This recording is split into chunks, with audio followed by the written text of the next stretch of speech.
She tried to escape the billionaire CEO, but one kiss made him claim her forever. The unexpected encounter Victoria. Sterling adjusted her black dress nervously as she surveyed the crowded art gallery. The opening night of Modern Visions was supposed to be her moment of triumph. After 3 years of working as a freelance art curator, she had finally landed the contract to organize this prestigious exhibition. The gallery buzzed with Portland's elite, champagne glasses clinking against the backdrop of contemporary masterpieces. She had spent weeks perfecting every detail, from the lighting that highlighted each painting to the carefully crafted descriptions that would guide visitors through the artistic journey. Tonight was about the art, about the emerging artists she believed in, not about networking with wealthy collectors who saw art as merely another investment opportunity. "Victoria, darling, you've outdone yourself," gushed Helena Morrison, the gallery owner, appearing at her elbow with a radiant smile. "The turnout is incredible. Half the city's power players are here tonight." Victoria smiled politely, though she noticed Helena's attention kept drifting toward a group of men in expensive suits near the far wall. "I'm just happy the artists are getting the recognition they deserve." Speaking of recognition, Helena lowered her voice conspiratorially. "Do you see that man by the Rothwell painting? The tall one with the dark hair?" Victoria followed her gaze to where an imposing figure stood alone, studying a vibrant abstract piece. Even from across the room, his presence was undeniable. He wore his black suit like armor, his posture suggesting someone accustomed to command.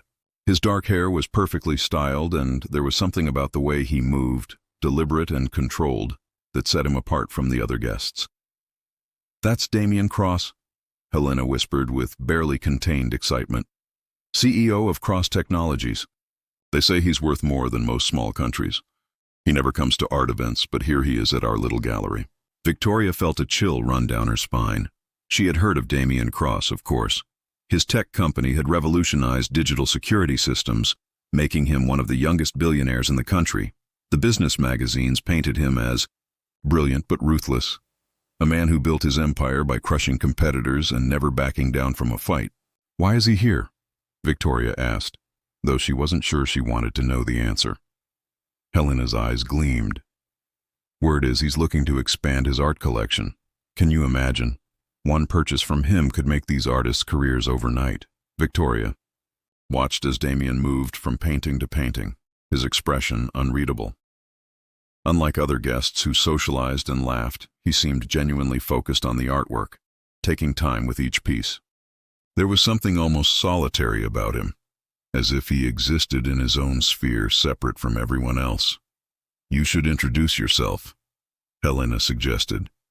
"As the curator, it would be appropriate." "I don't think that's necessary," Victoria replied quickly. "He seems to prefer being left alone."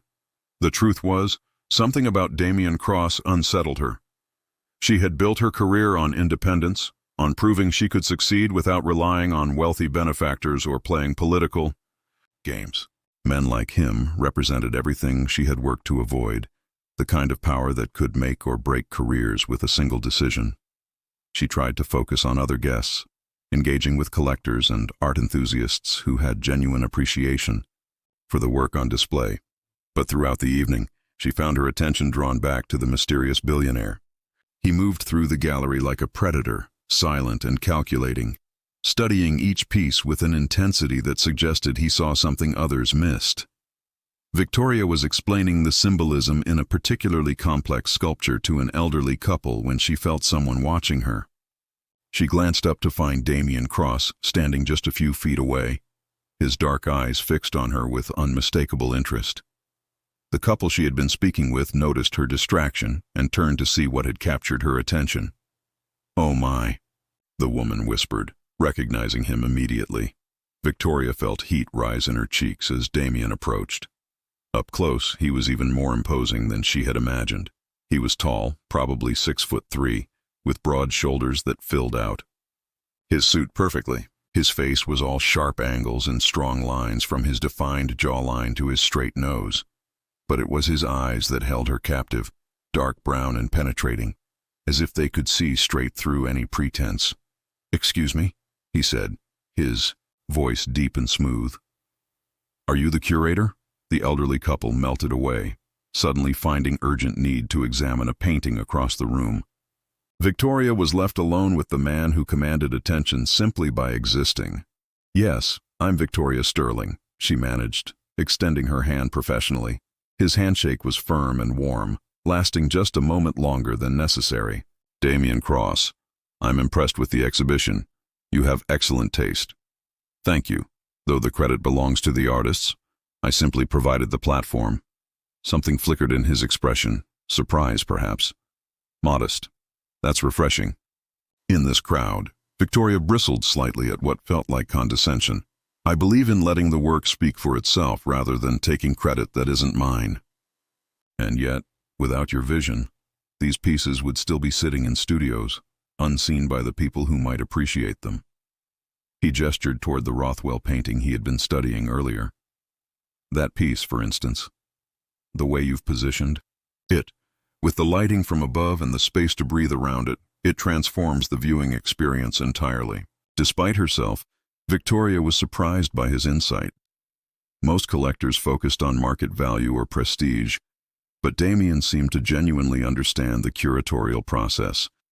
"You have a good eye," she admitted grudgingly. "I appreciate beauty when I see it." His gaze lingered on her face as he spoke, making it unclear whether he was talking about the art or something else entirely. Victoria felt that unsettling chill again, mixed now with something else, something that made her pulse quicken. She had always prided herself on being immune to smooth talk and masculine charm, but there was something about Damien that bypassed her usual defenses. "If you'll excuse me," she said, taking a step back.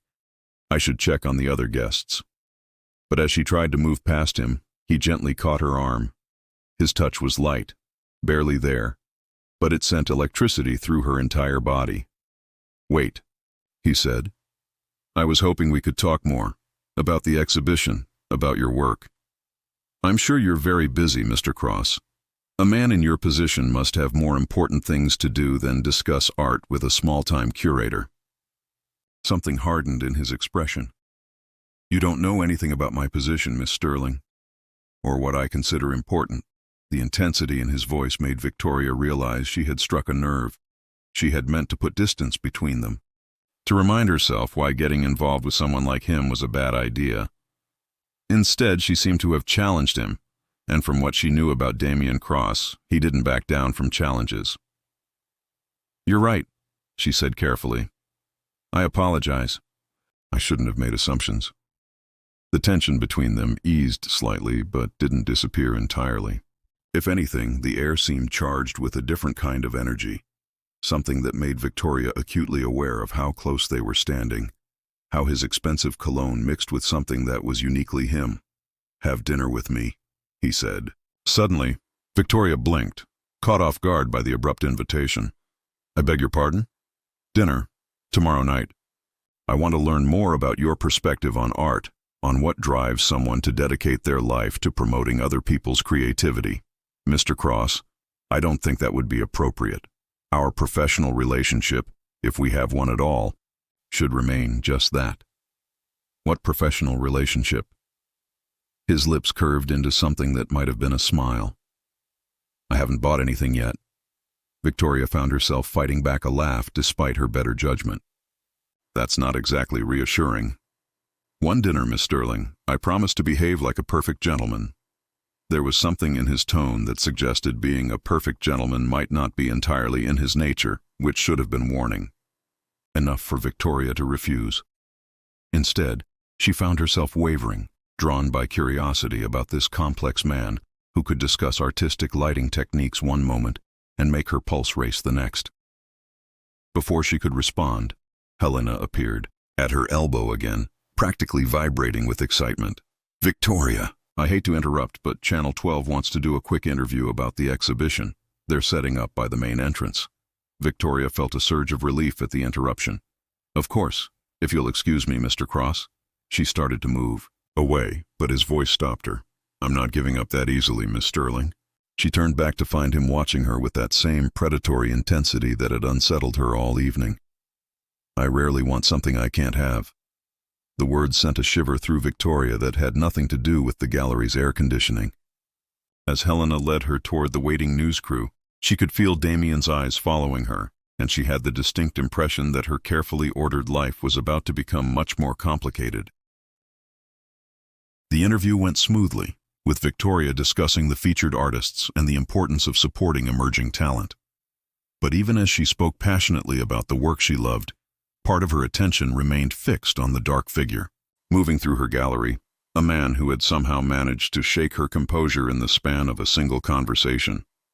When the interview concluded and she looked back toward where she had left him, Damien Cross was gone. But on the information desk, she found a business card with a single line written on the back in elegant handwriting. "The offer stands. Call me when you're ready to stop running." Victoria stared at the card, her heart pounding. She hadn't realized she was running from anything, but somehow Damien had seen right through her carefully maintained professional facade, to the part of her that was terrified of losing control, of letting someone with his kind of power into her life.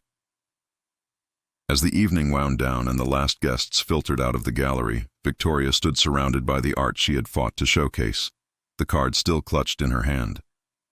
She had built her career on careful choices, on avoiding risks that could derail her independence. But as she looked around at the successful exhibition, at the red dots next to paintings indicating sales, at the beaming faces of artists who had found their audience, she realized that sometimes the biggest risk was never taking any risks at all. The moment. Everything changes. 3 days had passed since the gallery opening, and Victoria had managed to convince herself that her encounter with Damien Cross was nothing more than a momentary lapse in judgment. She threw herself into work, following up with collectors, arranging shipping for sold pieces, and already planning her next exhibition. The business card remained tucked in her desk drawer, undialed but not forgotten. She was reviewing contracts in her small office above a coffee shop in the Pearl District when her assistant, Jamie, poked her head through the door. "Victoria, there's someone here to see you. Says he doesn't have an appointment, but that you'll want to see him anyway." Before Victoria could ask who it was, Damien Cross appeared in the doorway behind Jamie, somehow making the small space seem even smaller with his commanding presence. He wore a navy suit today, perfectly tailored, with a white shirt that emphasized his olive complexion. "Mr. Cross," Victoria managed, her heart immediately racing. "This is unexpected. May I come in?" He was already stepping into the office, his eyes taking in the organized chaos of her workspace. Art books stacked high, color swatches scattered across her desk, photographs of potential pieces taped to the walls. Jamie retreated with a knowing smile, closing the door behind her and leaving Victoria alone with the man who had been haunting her thoughts for 3 days. "How did you find me?" Victoria asked, standing and smoothing down her dress, suddenly self-conscious about her casual appearance compared to his polished perfection. "I make it my business to know things that matter to me." His eyes met hers directly. "You didn't call." "I was busy. The exhibition generated a lot of follow-up work." "Busy," he repeated, stepping closer. "Or scared?" Victoria lifted her chin defiantly.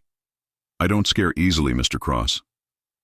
"Damien," he corrected, now close enough that she could see the gold flecks in his dark eyes. "And I think I scare you more than you want to admit." She wanted to deny it, but something about his proximity, about the way he looked at her like she was a puzzle he was determined to solve, made lying impossible. "Why are you here, Damien?" She was proud that her voice remained steady. "Because I haven't been able to stop thinking about you." The admission seemed to cost him something, as if revealing weakness went against his nature. "Because I want to understand why a woman with your talent and vision is hiding in a small office instead of running major museums." "I'm not hiding.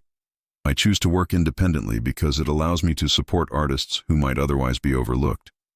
"Noble," he said, but there was no mockery in his tone. "And limiting. How many artists could you help if you had unlimited resources? If you didn't have to worry about rent or marketing budgets or whether collectors would take risks on unknown talents?" Victoria frowned.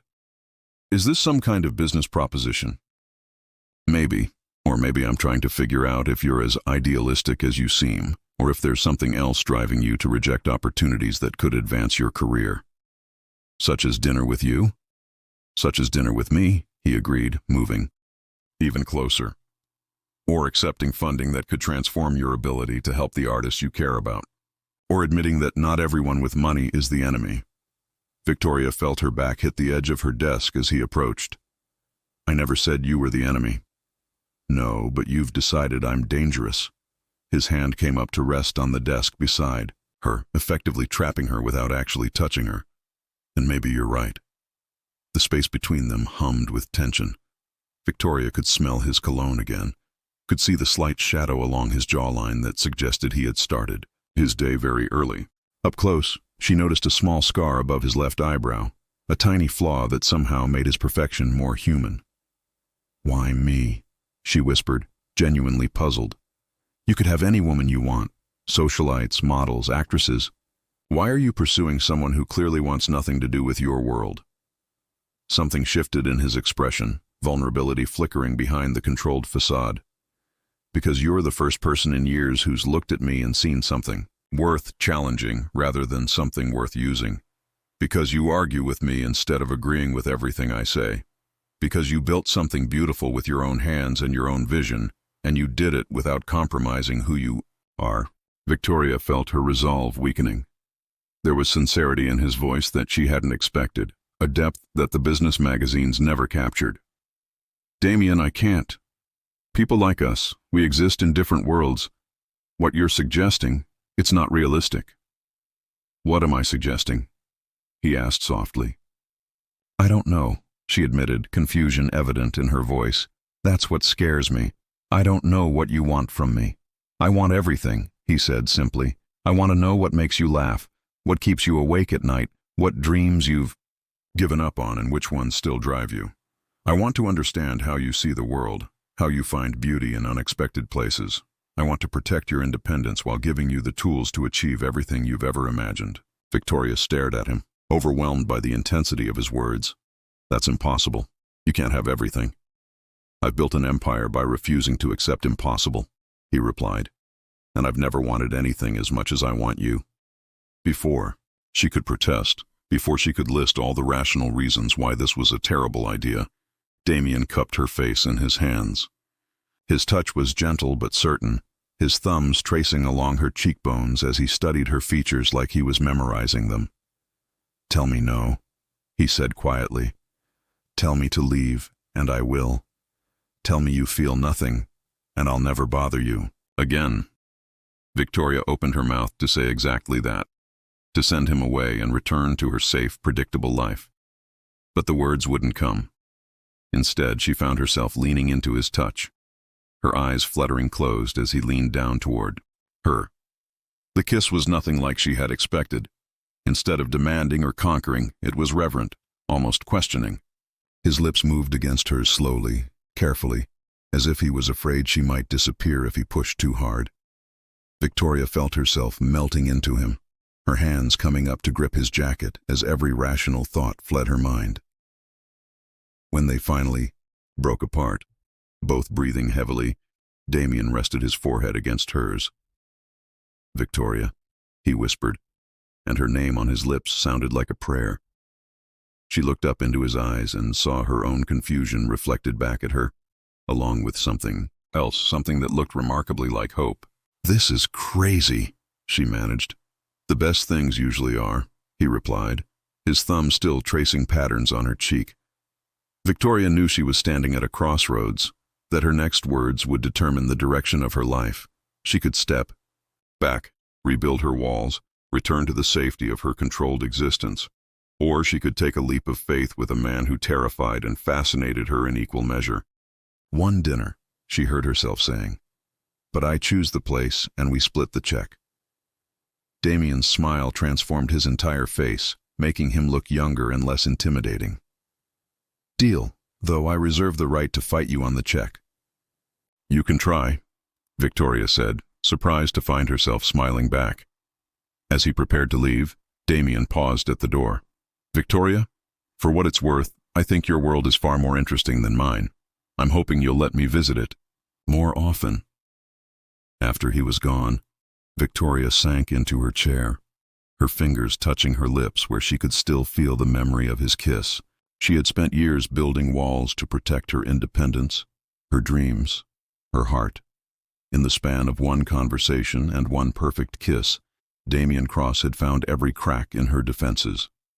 As she looked around her small office, at the evidence of everything she had built on her own, Victoria realized that maybe, just maybe, letting someone in didn't mean giving up who she was. Maybe it meant becoming who she was meant to be.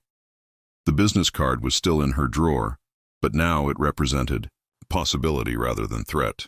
And for the first time in years, Victoria found herself looking forward to discovering what came next.